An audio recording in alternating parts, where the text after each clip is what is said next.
जय हिंद दोस्तों, स्वागत है आज के किस्सा में आपका। दोस्तों, हम वीडियो को स्टार्ट करने से पहले आपको एक बात बता दूं, अगर आपने चैनल को अभी तक सब्सक्राइब नहीं किया तो चैनल को जरूर सब्सक्राइब करें और पास लगे बेल आइकन को जरूर दबाएं ताकि इन फ्यूचर जो भी हम नई वीडियो डालें आपको उसकी सूचना जल्दी से जल्दी मिल जाए। हम सवाल को स्टार्ट करते हैं। एक विक्रेता ने दीवार घड़ी 250 में बेचकर 20% लाभ कमाया। खरीदार उसे किस दाम पर बेचे कि उसे 20% लाभ हो।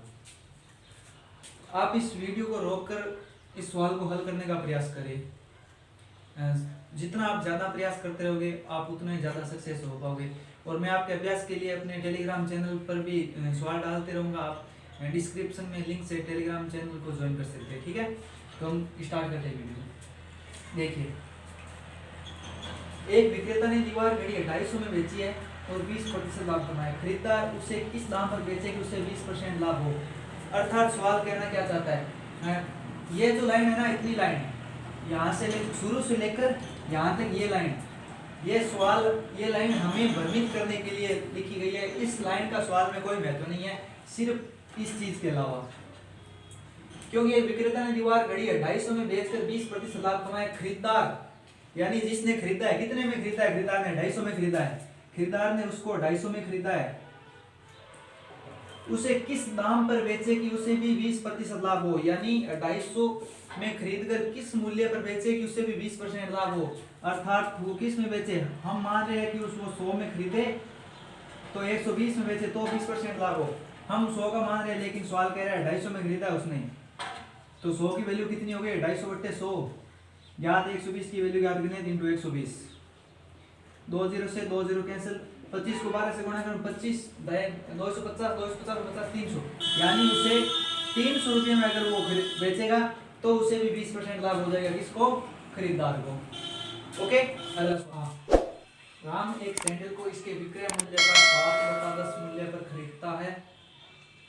खरीदता है और इसके विक्रय मूल्य से 10% अधिक में बेच देता है, तो उसका लाभ प्रतिशत क्या है? यानी राम एक सैंडल को खरीदता है, वो इसके विक्रय मूल्य का 7/10 पर खरीदता है, यानी किसके 7/10 पर? विक्रय मूल्य के 7/10 पर। ठीक है, यानी हमारा सवाल क्या होगा, कितने में खरीदता है और कितने में बेचता है। देखो, विक्रय मूल्य का 7/10 यानी विक्रय मूल्य के 10 में से 7वें भाग में खरीदता है। अगर विक्रय मूल्य हम 10 मानेंगे तो इसके 7वें भाग में, यानी वो 7 में खरीदेगा।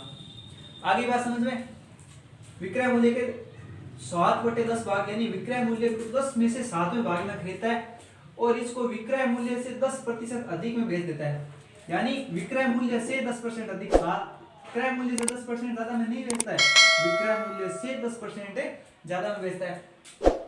अब 10 का 10% कितना होता है? 1 होता है, हमें पता है, क्योंकि 10 का 10% लाभ में बेचता है, तो 10 का 10% कितना होता है? 1 होता है। अर्थात ये 11 में वापिस बेचेगा, 10% लाभ 11 में बेचेगा, यानी 7 में खरीदी है और बेच कितने में रहा है? 11 में।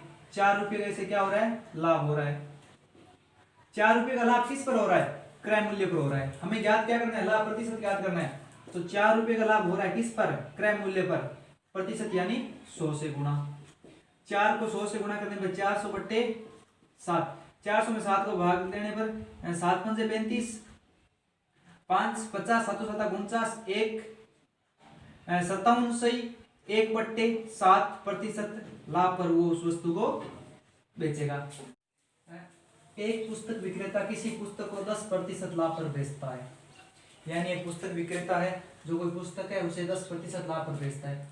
यदि वह 4% कम मूल्य पर खरीदता, 4% कम मूल्य पर खरीदता, इस बात को ध्यान रखना है, एवं 60 पैसे अधिक पर बेचता, तो उसे 18 से 3/4% का लाभ होता। तो पुस्तक को विक्रेता ने कितने रुपये में खरीदा था? अर्थात हमें याद क्या करना है? कॉस्ट प्राइस याद करनी है। हम मान लेते हैं कि उसने 100 में खरीदा। अब बताओ उसमें प्रॉफिट कितना हो रहा है? 10% लाभ पर बेच रहा है वो, तो प्रॉफिट यानी 10% लाभ पर। बेच कितने में रहा है? तो 100 में वाली वस्तु 10% लाभ यानी 110 में बेचेगा।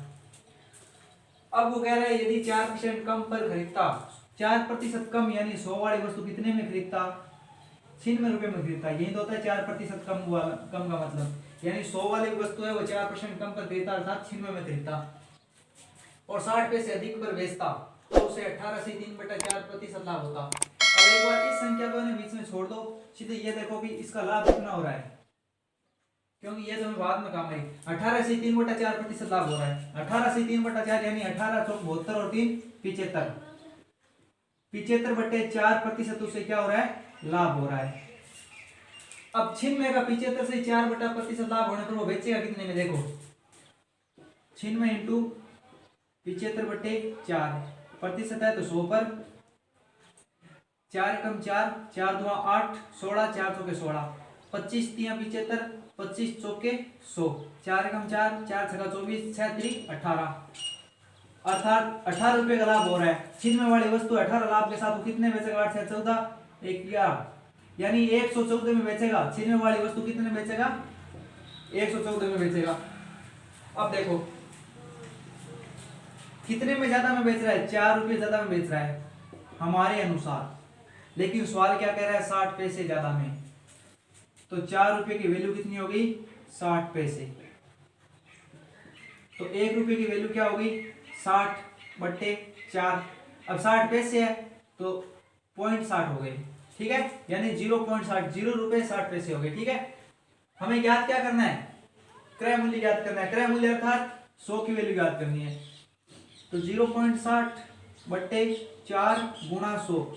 जब हम 0.60 को 100 से गुणा करेंगे तो यहाँ 2 जीरो और पॉइंट के बाद 2 संख्या, तो 100 से गुणा करने पर यह संख्या 60 हो जाएगी, अतः 60 में 4 का भाग देने पर कितनी बार जाएगा, 15 बार, अर्थात वस्तु का पुस्तक का मूल्य कितना है, 15 रुपये।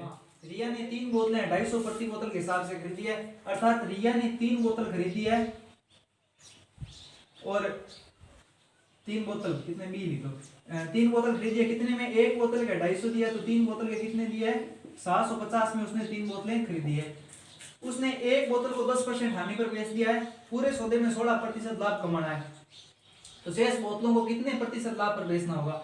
एक बोतल को तो उसने 10% हानि पर बेच दिया है, लेकिन तीनों बोतलें बेचने के बाद उसे 16% लाभ होना चाहिए, तो शेष जो 2 बोतलें बची है उसे कितने प्रतिशत लाभ पर बेचना होगा, ये सवाल है, ठीक है। तो 3 बोतलें 750 में खरीदी है, तो एक बोतल कितने में खरीदी है, एक बोतल खरीदी है 250 में, बेची कितने में है, 10% हानि पर बेची है, अर्थात 100 वाली वस्तु 90 में, यानी 90/100, 2 जीरो से 2 जीरो कैंसिल, 25 में 225, अर्थात उसने वो बोतल तो 225 रुपये में बेची है। अब 16% लाभ कमाना है तीनों बोतलों पर, यानी तीनों बोतलें 750 रुपये की है, लाभ कितना कमाना है, 16%, यानी 116/100, 0 से 0 कैंसिल, 5 का इसमें 2 बार और 5 का 15 बार, 2 एकम 2 और 58 2 116, यानी 15 को 18 से गुणा करना है, 15 को 58 से, अर्थात इस प्रकार करते हैं 15 को 58 से, यानी 15 गुणा 50 प्लस 8, 58 हो गया, तो 15 बन जाए 75, यानी 750 प्लस 15 ठीक 120, अर्थात 700 और 800 और 70, यानी 870 रुपये में उसने क्या किया है, पूरी बोतलें बेचनी है 870 में, तभी उसे 16% लाभ होगा। अब देखो 870 में तीनों बेचनी है, 870 में कितनी बेचनी है, तीनों,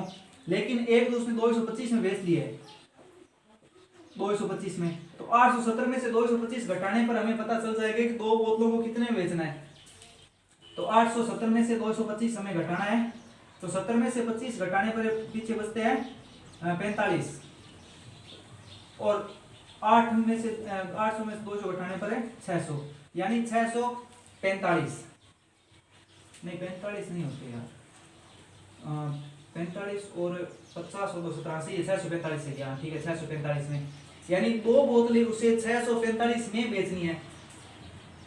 तो अब ये बताना है कि दोनों बोतलों को कितने प्रतिशत लाभ पर बेचे कि हमें 645 रुपये मिल जाए। अब देखो दोनों बोतलें वो खरीद, तो अब देखो दोनों बोतलें वो कितने में खरीदेगा, दोनों बोतलें, एक बोतल के 250 रुपये, दोनों बोतलें वो 500 में खरीदेगा, और बेचने में कितने में पड़ेगी उसे 645 में बेचनी पड़ेगी। कितना लाभ कमाना है उसे 2 बोतलों पर 145 रुपए का लाभ कमाना है। 145 का लाभ कितने पर 500 पर, क्योंकि 500 पर इसलिए क्योंकि उसे 2 बोतल का लाभ प्रतिशत निकालना, अगर 3 का निकालना होता तो 750 पर, लेकिन 2 का लाभ प्रतिशत निकालना है तो 500 पर गुणा 100%। 2 0 से 2 0 कैंसिल, 5 से कम 5, 5 2 10, 45, 9 पंजे 45, अर्थात उसे 29% लाभ पर वो 2 बोतलें बेचनी होगी ताकि तीनों बोतलों का लाभ 16% हो जाए। ओके, ठीक है।